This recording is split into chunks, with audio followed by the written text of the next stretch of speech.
Oh, it's no use. It's a disaster, Josh. A complete and utter financial catastrophe.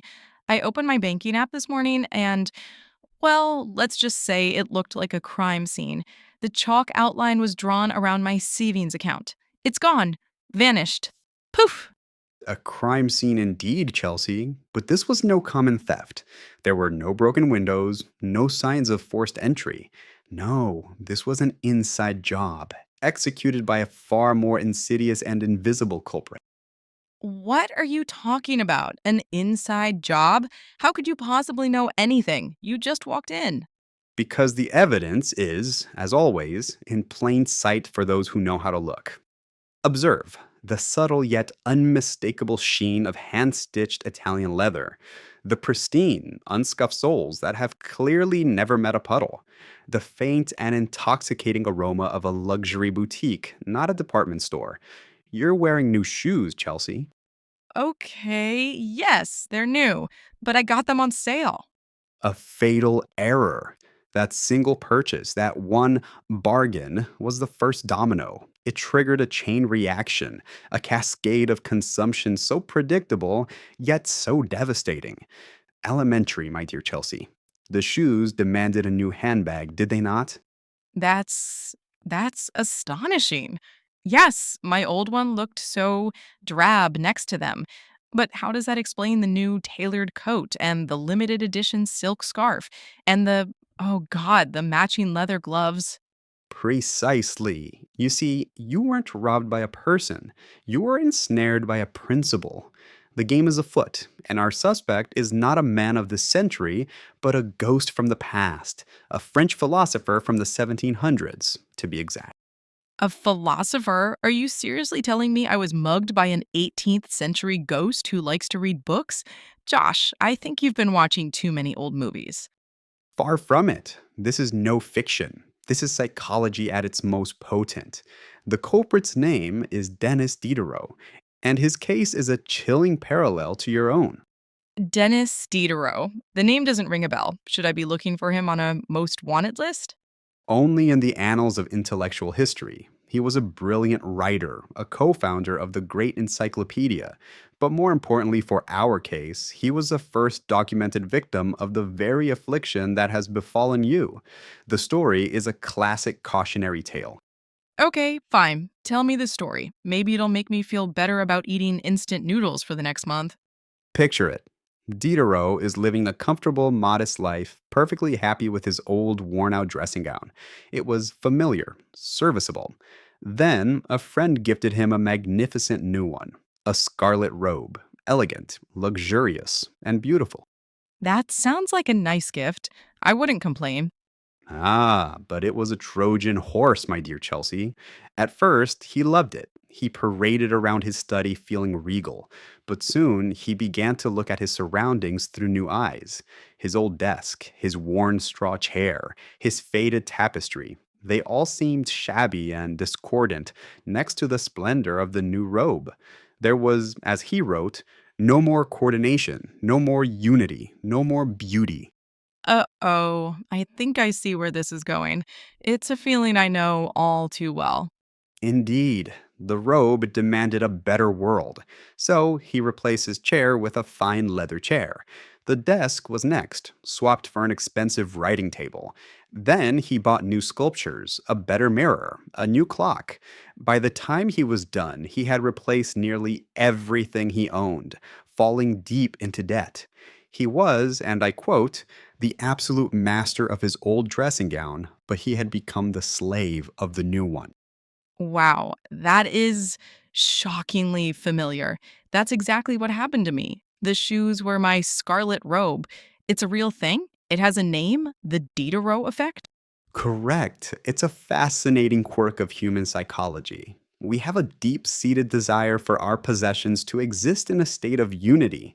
We see them not as individual items, but as a collection, a set that tells a story about who we are, or rather, who we aspire to be.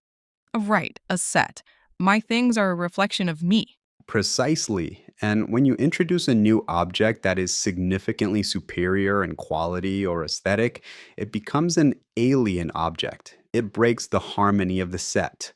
This creates a powerful psychological tension, an itch in your brain that you can't scratch. So my brain was just trying to redecorate my life to make everything live up to the standard of those fancy new shoes. Your brain was seeking congruity, a very expensive congruity. The easiest way to resolve that internal tension isn't to get rid of the new beautiful thing, it's to upgrade everything else to match its level. You aren't being frivolous, you are following a powerful psychological script. An excellent deduction, Chelsea. The espresso machine spiral is a classic, much like the new iPhone spiral. You buy the $1,000 phone, and suddenly you spent another 200 on a MagSafe case, a fast charging block, and new AirPods just to make it feel complete. Oh, the gym membership. That's a huge one. You think, great, I'll get healthy. But then you look at your old running shoes and think they won't do. So you buy new ones. And those new shoes demand a new moisture waking outfit, which of course requires a fancy insulated water bottle and a fitness tracker. Before you know it, your free trial at the gym has cost you $300. It's everywhere once you learn to see. This is blowing my mind. It's a hidden force that's constantly trying to empty our wallets. Ah, but it is not always hidden. And this, my friend, is where the plot thickens. This is the sinister twist in our case. There's a twist? Of course, there's a twist. You see, we are not the only ones who know about Monsieur Diderot's foolishness. Marketers, advertisers, retailers, they know this principle better than anyone. They don't just hope it happens, they engineer it, they weaponize it. Wait, you're saying it's intentional, a conspiracy? Of course. Think of the layout of a home goods store. They don't just sell you a couch, they sell you a living room experience. The couch is perfectly arranged with matching throw pillows, an artfully draped blanket, a coordinated rug, and the ideal coffee table. They are selling you the entire harmonious set. And you feel like you need all of it to get the same look. Consider the introductory offer, the heavily discounted designer handbag, the first piece of a dinner set for an unbelievably low price. These are not just sales tactics, they are bait. They are designed to be the scarlet robe in your life. They plant the beautiful, high quality seed, knowing you will feel compelled to cultivate the entire expensive garden around it. I feel so manipulated, but also relieved. It's not just me being bad with money, there's a name for my problem. But what do we do? How do we fight back against this Diderot criminal? An excellent question. Every great detective must not only solve the crime, but also prevent the next one. Fortunately, there are countermeasures, three simple yet effective rules to break the spell. Okay, give them to me. I'm ready to take notes. First, the buy one, give one rule. Whenever you bring a new item into your set, you must remove an old one. This short circuits the accumulation spiral. Buying new shoes means an old pair must be donated. It forces you to consider if the upgrade is truly worth the replacement, preventing your home from becoming a museum of spiraling consumption. That's smart. It stops the collection from growing uncontrollably. Okay, what's number two? The 1 month rule. When you feel that powerful urge to buy something to match a new purchase, you wait for 30 days, write it down, and postpone the purchase. The initial emotional high of the new item will fade, and with it, that feeling of psychological tension. The urgency will dissipate, allowing your rational mind to regain control from your impulsive brain. Patience as a weapon. I like it. A cooling off period. And the last one? The most difficult, but also the most powerful.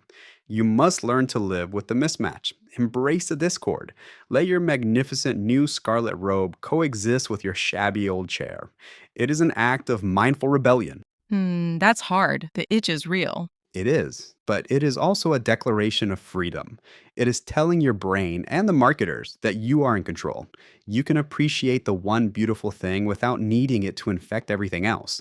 It is recognizing that your identity is not a perfectly curated set of matching consumer goods, but something far more interesting.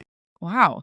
So I just need to wear my amazing new shoes with my perfectly fine, slightly older handbag and be okay with it? A tiny act of defiance. Exactly. The case of the spiraling spender is closed. Thank you, Josh. I actually feel a lot better. I still have no money, but at least I know why and I have a plan. My pleasure, Chelsea.